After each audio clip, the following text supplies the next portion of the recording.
when we look at the Democratic Party today and you listen to supporters of the Democratic Party, they will talk about a plan that the Democrats have in place that benefits our community. My point is, where is it?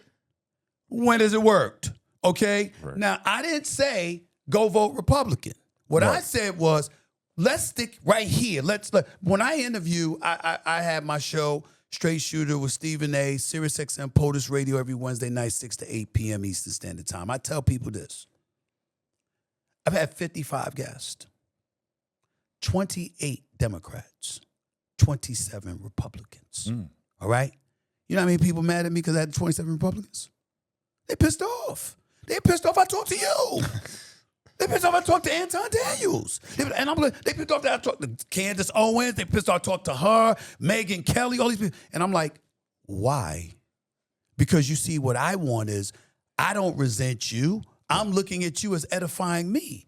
Tell me what you like about the Republicans. Tell me what you have against the Democratic Party. And then I want to go to the Democratic Party and I want to say, what do you think about this? Because this guy said this, and this girl said that, and it sounds like it make a lot of sense to me. How do you answer that? Because we're inching closer to the truth. And then you realize, and I had a Democrat say this to me. My team was there. We were in Vegas. I'm not going to say his name because I don't know if he wants me to do that. I don't have his permission. But he's a former football player. And he's got his podcast and all of this stuff.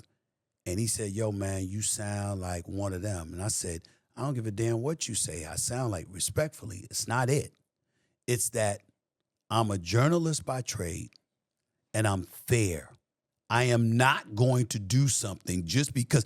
I said, do you understand that I'm somebody that could sit down with the Ku Klux Klan and interview them?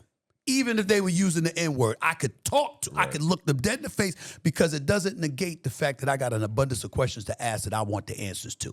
And that's what I came for. So you could try all you want to with distractionary insults and all of that stuff, but I'm coming for the answers to the questions that I have. Right. So that's my objective. And I said that to him. And he said, look, bro, let me keep it a buck with you and just tell it to you like this. He said, listen to me. We are living in very serious times. I'm swearing to you. This is what he said. The truth. He said, the truth ain't meant to be told sometimes. He said certain things. I said, wait a minute, what you talking about? He said, I don't give a damn what it is that they're doing right. It's nothing compared to what they're doing wrong.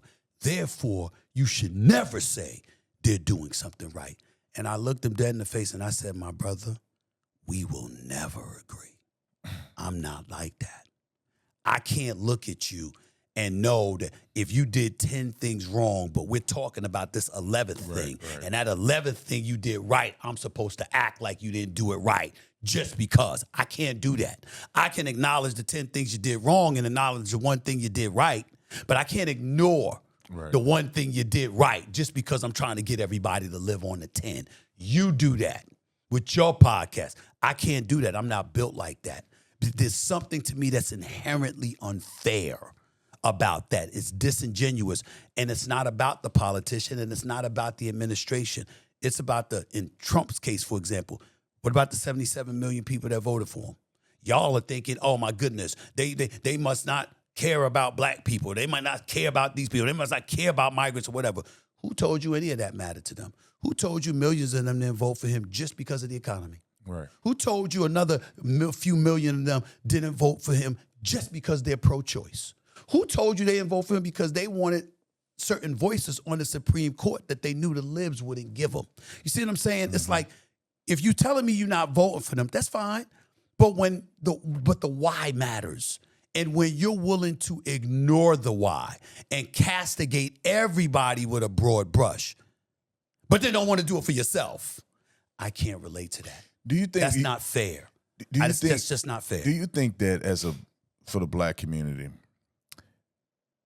do you think that it's ever going to change significantly enough where we can be more competitive in the marketplace? I think if the right person's in office here, it's got to be. No, I'm saying as a community. Yeah, but here's what I'm saying. Here's what I mean by that.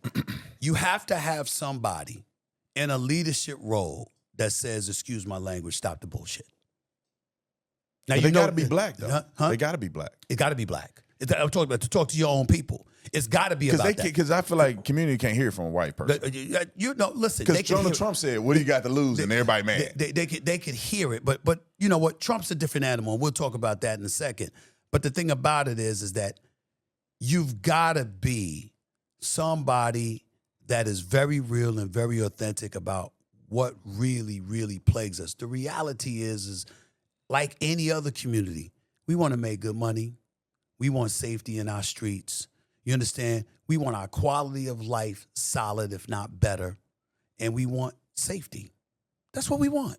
That's what we want. When you're talking to people and you speak in that language and you're telling them how to go get it, now you're on to something.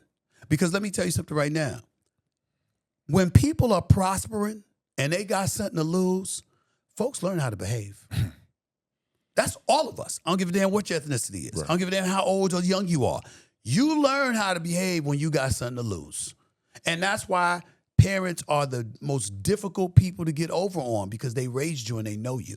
Mm-hmm. And so they know what you like. They know what your proclivities are. They know what your tendencies are, et cetera, et cetera. They know what's valuable to you. And that's why as you get older, you try to disguise what really, really moves you, because you know the more you let that out, the more vulnerable you are and the more apt you are to be exploited. So you really give false impressions, or you give no impression at all as to what really, really moves you, because you don't want to empower somebody else against you. Right. That's really what it is. And unfortunately, on too many occasions in our society, we've got politicians who've mastered the art of exploitation and not mastered the art of uplifting. And that's really what this comes down to. Black folks, again, we're emotional creatures because we've been through a lot. And when you show us you care about us, you matter. The problem is we got too many politicians that are very, very good at pretending they care, but not really, really caring when they go up on Capitol Hill. And that's the problem. And I think the worst of them are the black ones. The black people who represent the community have failed us. The black leaders, not all of them, but I think a good number of them, because they are perpetuating this, the very thing that has held us back. We see, when I look at the parties, I see more people of color on the Democrat side. Okay. By far. Okay. But the Democrats have done the worst job than anybody. Okay. And you would think that one day a black man who's in Congress, who's representing his community constituents, that he would step up and say, enough is enough. This party ain't doing enough for my community. This ain't right.